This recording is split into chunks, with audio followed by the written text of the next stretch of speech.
So now we're back, and I have two robot design judges with us, Hannah Farrell and Jason Soley. They're both mentors also of the Firebirds, but I will ask Hannah, why don't we start with you? What's your background in FLL? So as Paula said, I'm Hannah Farrell. I've been involved in FIRST for 13 years. I've been involved with FLL since 2009. I started as a coach when I was in high school, and then I coached throughout high school and then a little bit in college. And I've served as a judge for the last 4 years and as a judge advisor at FLL TuneUp for the last 2 years. Yeah, Jason. I'm Jason Soley. I've been involved with FIRST for the last 5 years, and I've been a robot design judge for the last 3 years. Awesome. Okay, so I don't have a whole lot of background in robot design, so I'm going to ask that you, and Hannah, if it's okay, we'll start with you again. Can you just walk me through what that looks like? You walk in the room as a judge, and what do you expect? You know, tell me what that's like when you first encounter a team. Yeah, absolutely. There are 3 main components of the robot design section of judging. Primarily, robot design judges are looking at the mechanical aspect of the robot, the programming aspect of the robot, and then also their strategy and design. Awesome. And I'm just going to take it kind of one, because remember, rubrics are attached to this presentation. So, you know, as a coach, you have all of the different kind of ways that a team can score on that rubric from, I believe it's something like not displayed or emerging or exemplary, right? Yeah. So if I was a coach and my team kind of always seemed to be scoring in that emerging component of the rubric, and I want them to be exemplary, like I want them to score better on that rubric, what are some of the things that separate the emerging from the exemplary in the mechanical part? I think one of the most straightforward and easiest ways for teams to improve in the mechanical design aspects of judging is to focus on reliability and repeatability. So often it is much better to have, you know, one mission or one run that you are excellent at than it is to have a lot of runs that you can only do some of the time. So being able to focus in on just a couple of missions or a couple of tasks that you know that your team can do phenomenally well is the first step to really placing yourself into the next level of FLL judging. And go ahead, Jason. Absolutely agree. It's, you know, better to put a focus on a particular couple of missions than to kind of spread yourself too thin. And certainly one of the things that the judges are interested in is hearing how you got there, how you made those decisions, what were your successes and what were your failures, along with that, why you chose this. The more data your team can talk about, the better. You know, if you could tell us that, you know, you chose these particular missions and you're 90% successful with them, that's great information to have, and how you kind of arrived at choosing those missions. So you only get 5 minutes. That's one of the things. Certainly, but you know, the more the team can kind of talk about how they arrived at that and why they made those choices, it definitely makes it better for the judges and makes us remember your team. How much, I know that they don't have a table anymore when you guys go in, right? Like they don't have an actual field set up, but you're still allowed to bring in your robot and you can show off your robot. You can't do the missions, which makes it a little easier for the team so they don't get frustrated or focused on something, because typically the tables in the past, well, you know, weren't necessarily as accurate as the playing fields, but they can bring in the robot. They can still point out things about their robot. There is I believe they can sketch things out. I think there's a tablet or something that there's have. Usually a sheet, like a laminated sheet with the map that shows all the locations of the missions that allows teams to sketch things out. Yeah. So they can still talk about that and kind of show us their mechanisms and not have to worry about having the robot perform for us. So, certainly that's one of the things that, we're looking for the students to do is how much they can participate in presenting the aspects of the robot to us. So kind of the more ways you can kind of show those core values in your presentation and when you're talking with the judges, kind of the better. So it's another way to kind of to get that in there. Right. I definitely agree. I think that for robot design especially, to be able to focus on the discovery core value and the innovation core value and really highlight that in your presentation. Kind of like Jason said, like the judges are really interested in not just hearing about what was successful, but also a documentation of your failures. Having the kids show that they are celebrating the lessons they learned along the way just as much as they're celebrating when things work is a really great way to document and show the journey that they went on through the engineering process. Since they only have 5 minutes, am I hearing you right that perhaps they want to really take one of those tasks, like one of those missions, and really be able to speak to that mission and how it was, kind of illustrated those core values and discovering the success of the mission. And that actually kind of leads to the strategy piece in the rubric as well, which is why you picked a mission. So do you guys want to talk a little bit about what you're looking for, what separates an emerging or, basic to an exemplary team when it comes to strategy? Absolutely. From my own perspective, as both a former coach and as a judge, strategy is one of the best ways to kind of figure out where to use your resources throughout a season when it comes to picking missions. Something that I love to see is when teams have established that, certain tasks use similar mechanisms, which allows them to focus energy on perfecting a certain type of mechanism that then allows them to do multiple missions. When they're able to articulate that they made those design decisions around being able to use the same mechanism for multiple missions, that's really a great indicator to me that they're thinking about the larger strategic layout of the board and how they are approaching the design process. Yeah, we certainly, it's great when we get to see that kind of pattern of, how more effective a team can be when they can reuse particular mechanisms or why they, chose to go with these particular missions, because they saved time or they were able to get more points and how they kind of came about that and telling that story. Also love to hear about sometimes the happy accidents that kind of occur.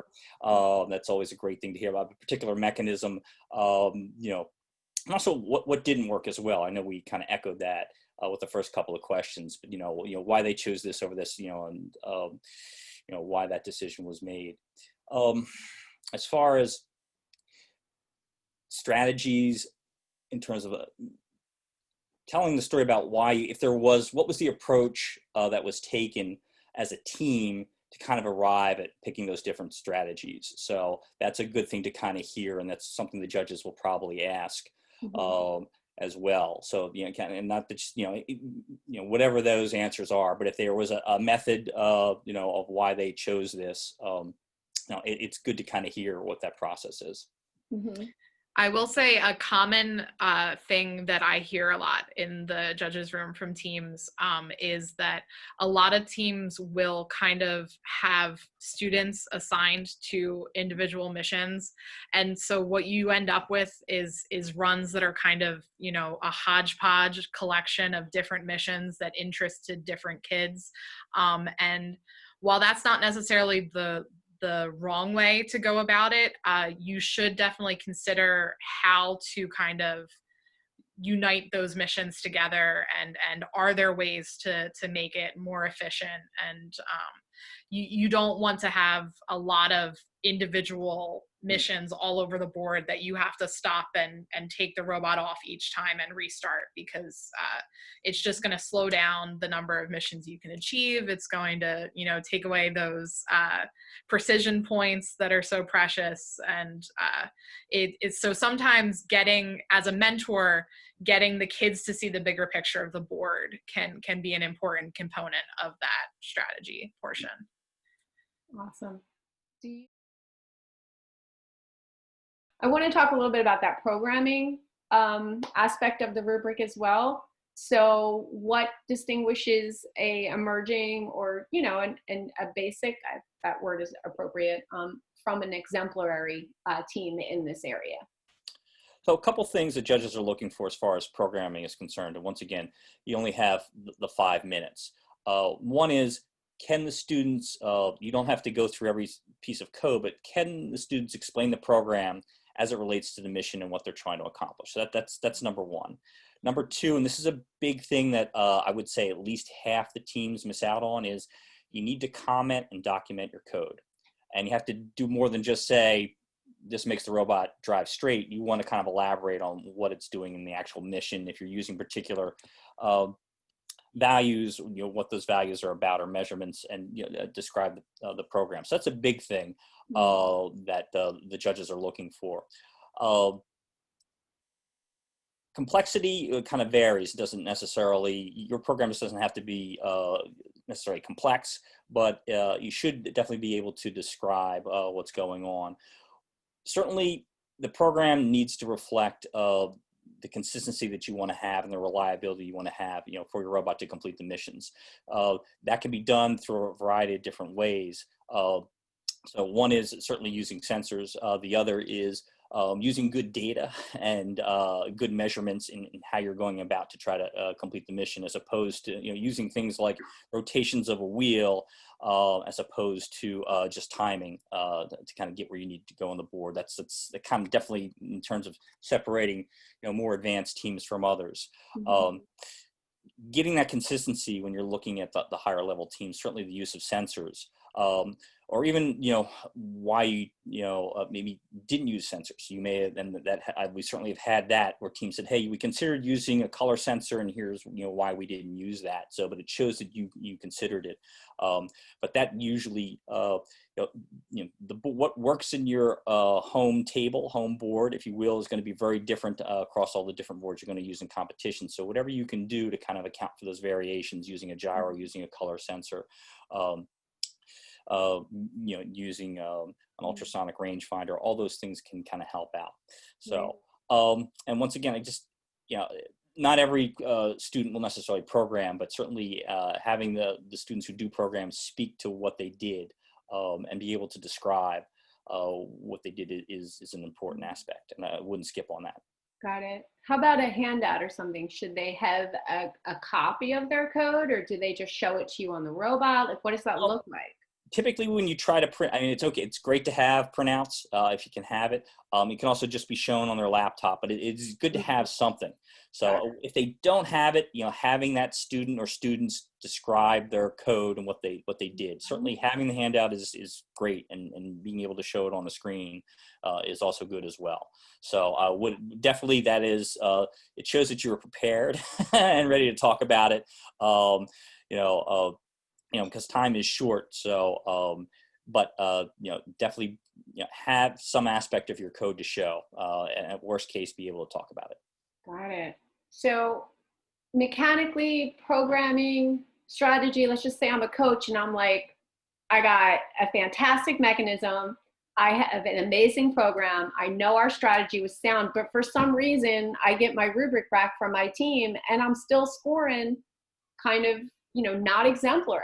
So what could be going wrong with that? So there's a lot of things that could factor into maybe not getting the score that you were hoping for. I think one of the biggest factors is to make sure that, kind of like Jason was saying earlier, not every kid is involved in every aspect of a team, and that's okay. But in the judging room, you want to make sure that the kids that know what they're talking about are the ones that are talking about the topic that they know best. So it's ensuring that when leading up to a judging competition, you're practicing with the kids and making sure that the kids are all comfortable talking about their different roles on the team. It's making sure that if a student isn't involved in a certain area, that if they have a question directed at them, they're comfortable saying, well, actually, I don't know the answer to that question, but my friend Timmy does, and he can tell you the answer because he's the programmer.